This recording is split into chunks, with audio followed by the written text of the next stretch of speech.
La femme forte et trop gentille attire des hommes indisponibles parce qu'elle est acquise. La femme trop gentille passe son temps à s'adapter pour être aimée. Elle donne tout de façon à garantir que l'autre va la choisir. Elle se dit, s'il voit qui je suis et que je fais assez d'efforts, il va finir par me prioriser et s'engager. Sauf que ce qui se passe, c'est tout l'inverse. Cette personne ne va pas avoir l'intérêt de s'engager puisqu'il a tout à disposition sans avoir à faire d'efforts. Et donc, cette femme va perdre sa valeur à ses yeux puisqu'il va se dire, il n'y a pas d'enjeu particulier, donc je peux partir et venir quand je veux. Il ne va pas se fixer. La femme trop gentille et forte a tendance à ne pas montrer sa vulnérabilité, à s'oublier, à refouler ses besoins, et ça depuis l'enfance. À cause de ça, ça lui fait paraître instable parce que elle dit « Oh, moi, ça me va » et puis finalement, 3 minutes après, elle pète un plomb parce qu'en vrai, ça ne lui allait pas, mais elle n'a pas su l'exprimer. Durant l'enfance, ce qui s'est passé pour cette femme-là, c'est que malheureusement, elle s'est sentie de trop et dérangeante. À travers ce qu'elle avait à offrir au monde par rapport à ses parents, elle a toujours eu la sensation que c'était pas suffisant. À cause de ça, c'est une femme qui s'est beaucoup adaptée à l'extérieur pour pouvoir avoir la sensation d'être acceptée et aimée telle qu'elle était à l'intérieur d'elle-même. Elle se sentait donc insuffisante, imméritante à être aimée telle qu'elle était, de trop dérangeante. Et il y a une 4e croyance qui venait et qui lui a donné beaucoup d'insécurité, même à l'âge adulte, c'est le fait qu'elle n'était pas comme il fallait pour être choisie, aimée, choyée. À cause de ça, c'est une femme qui va passer son temps à prouver et à donner pour que l'autre l'accepte, l'aime, la choisisse. Elle va donner à l'autre à outrance tout ce dont elle a manqué pour que l'autre sache qu'il est en sécurité, sauf que c'est elle qui a besoin d'être traitée comme ça. Et puis, il y a un truc qui est venu tout aggraver, c'est que ses parents, à elle, ont vécu des chocs et des traumas qui ont fait que finalement, cette femme s'est retrouvée à devoir prendre soin de l'émotionnel de ses parents.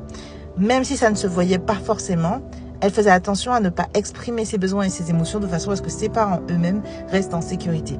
Elle s'est dit, mes parents vont mal, ils ont vécu une séparation difficile, une perte d'emploi, un deuil, une maladie.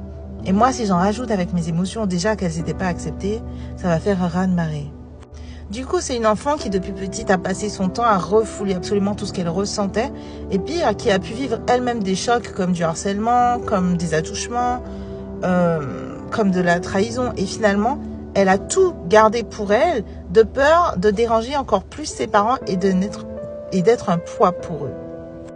Donc vous voyez, l'enfance de la femme indépendante, forte, trop gentille, etc., elle vient de traumas concrètement, qui, par sécurité, l'empêche de sortir de cette carapace une fois adulte.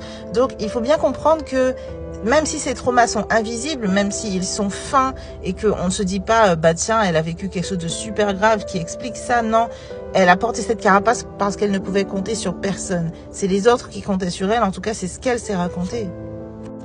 Donc pour pouvoir sortir de ça, il va falloir déjà revenir à l'enfant que tu as été, la petite fille intérieure, pour lui parler, lui donner l'amour dont elle a manqué. La 2e étape, ce sera d'aller chercher justement cette carapace, cet ego, ce masque, pour venir le désactiver.